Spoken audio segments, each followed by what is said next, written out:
Wado. Ukoko Uyono Urhobo. Learn Urhobo language. Urhobo Feyono Urhobo is worth learning. It means that's it. Ibiẹbe, ibieta, erha, part 2. Ibiẹbe, ibieta, erha, ẹbẹre. 3-letter words, part 2. Okay? Ode, name. Oko, friend. Ufi, rope. Omo, child. Emo, children. Okay? Oni, mother. Ose, father.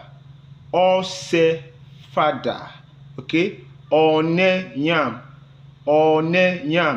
Eni, elephant. Urhobo Feyono Urhobo is worth learning. Ibiẹbe, ibieta, erha, 3-letter words. Remember I said we have 7 vowels in Urhobo language. A, E, I, O, U. The A with dot is O, and the O with dot is the A with dot is E, and the O with dot is O. So that is it. So Urhobo Feyono Urhobo is worth learning. It is your responsibility to speak your language to your children. Wado wajurobo wakemo.